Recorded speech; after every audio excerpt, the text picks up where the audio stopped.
సంతలోన కూరగాయల రేట్లు ఎలాగ ఉన్నాయనేది మీరు చూసారు కదా. రూ. 10కి, రూ. 20కి అలా దొరుకుతాయి. వర్షాలు పడుతున్నాయి కాబట్టి కొత్తిమీర కొంచెం రేట్ ఉంది. ఇంకా తోటకూర ఇవన్నీ కూడా రేట్‌గా ఉంది. రూ. 10 కట్ట. ఈ వంకాయలు కూడా 10. ప్రెజెంట్ ముల్లంగి చాలా కాస్ట్లీ ఉంది. ఇవైతే రూ. 20 తీసుకున్నారు. ఈ రెండు 60, 50, 30. దొండకాయలు రూ. 20. కూరగాయలు తీసుకొని వచ్చాను కానీ టమాటాలు మర్చిపోయాను. ఇక్కడికి వచ్చిన తర్వాత చెక్ చేసుకున్నాను. అయ్యే టమాటాలు తీసుకొని రాలేదు కదా అని. ఎందుకంటే ఇగురు కూరలో కంపల్సరీ టమాటాలు అయితే ఉండాలి. ఇంకా ఈ వర్షం వల్ల నేను మర్చిపోయాను.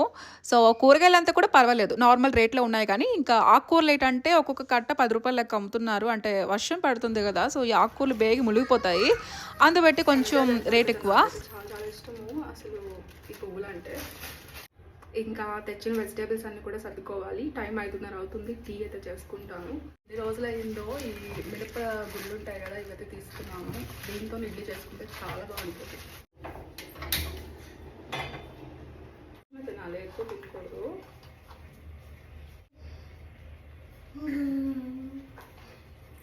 బాగుందా?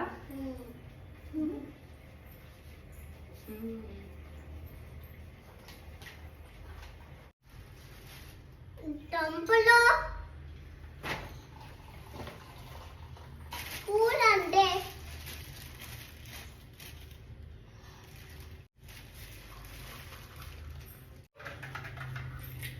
నువ్వు చేస్తానంటే బాయ్.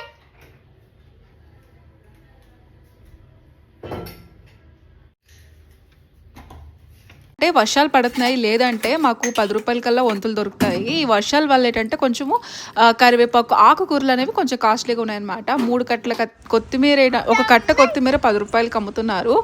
సో ఓకే, ఈరోజు సంత అయితే ఇలా అయిపోయింది. ఇంకా నేను టీ తాగుతున్నాను. ఇంకా బయటకు వచ్చిన తర్వాత ఇంకా 2 నిమిషాలు అండి, జస్ట్ అలా కూర్చున్నానా, వర్షం మళ్ళీ స్టార్ట్ అయిపోయింది.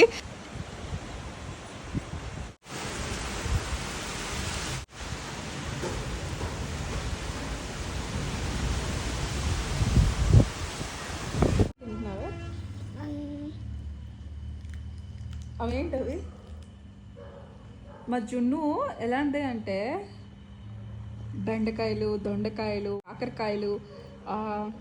అంతే ఈరోజు టీమ్ని వ్లాగ్ 3 నిమిషాలు అవుతుంది కదా. ఈ వ్లాగ్ ఇక్కడితో ఎండ్ చేస్తున్నాను. మా ఆయన అయితే డ్యూటీ నుంచి వస్తూ మా గురించి వేడిగా బొండాలు తీసుకుని వచ్చారు. ఈ వ్లాగ్ ఇక్కడితో ఎండ్ చేస్తున్నాను.